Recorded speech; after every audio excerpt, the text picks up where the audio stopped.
அனைவருக்கும் வணக்கம். நம்ம டெய்லியும் banking and SSC point of வியூல 5 கொஸ்டின்ஸ் கரண்ட் அஃபேர்ஸ்ல இருந்து பார்க்குறோம். இன்னைக்கு என்ன கொஸ்டின்ஸ் இருக்கு அப்படிங்கிறத பார்ப்போம். First one, the revised length of coast line of India அப்படின்னு சொல்லி கேட்டிருக்காங்க. ஸோ இதுக்கு முன்னாடி இருந்த லென்த் எவ்வளோ அப்படின்னு சொல்லி பார்த்தீங்கன்னா 7516.6 கிலோமீட்டர் இருந்துச்சு. இப்போ கால்குலேஷன் மெத்தடாலஜி மாற்றி அந்த பேராமீட்டர்ஸை மாற்றிருக்காங்க.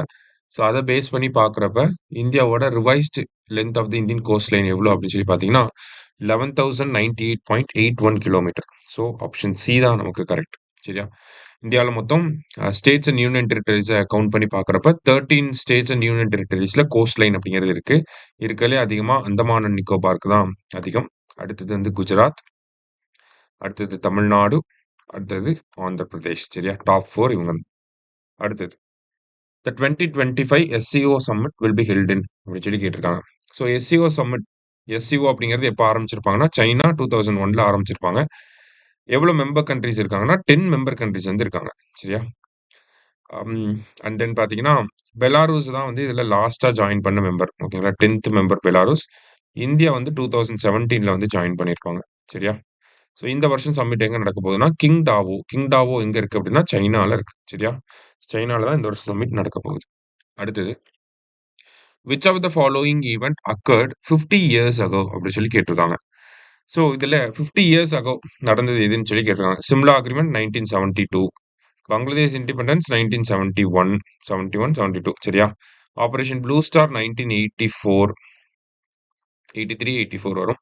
டிக்ளரேஷன் ஆஃப் எமர்ஜென்சி 1975, ஜூன் 25, 1975 தான் நமக்கு எமர்ஜென்சி வந்து டிக்ளேர் பண்ணியிருப்பாங்க இந்திரா காந்தி. சரியா?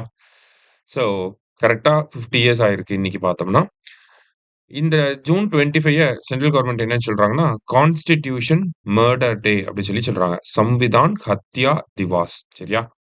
அடுத்தது இந்தியாஸ் ரேங்க் இன் எஸ்டிஜி இண்டெக்ஸ் 2025 அப்படின்னு சொல்லி கேட்டிருக்காங்க. ஸோ எஸ்டிஜி இண்டெக்ஸ்ல இந்தியாவோட ரேங்க் என்னன்னா 99 அவுட் ஆஃப் 167 கண்ட்ரிஸ்.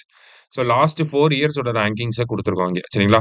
121ல இருந்து அப்படியே நம்ம டிக்ரீஸ் ஆகி இப்போ 99 ஃபர்ஸ்ட் டைமா 100க்குள்ள வந்திருக்கும். சரியா? ஸோ யுனைடெட் நேஷன்ஸோட சஸ்டைனபிள் சொல்யூஷன்ஸ் நெட்வொர்க் தான் இதை ரிலீஸ் பண்றாங்க. சரியா? லாஸ்டா who among the following will represent India at SCO summit 2025 அப்படின்னு சொல்லி கேட்டிருக்காங்க. ஸோ இந்தியாவோட ரெப்ரசன்டேட்டிவா யார் போக போறாங்க அப்படின்னா ரக்ஷா மந்திரி ராஜ்நாத் சிங். சரிங்களா? ரக்ஷா மந்திரி அப்படின்னா டிஃபென்ஸ் மினிஸ்டர் அப்படின்னு சொல்லி அர்த்தம். சரியா? இன்னைக்கு 5 கொஸ்டின்ஸ் பார்த்துருக்கோம். தேங்க்யூ.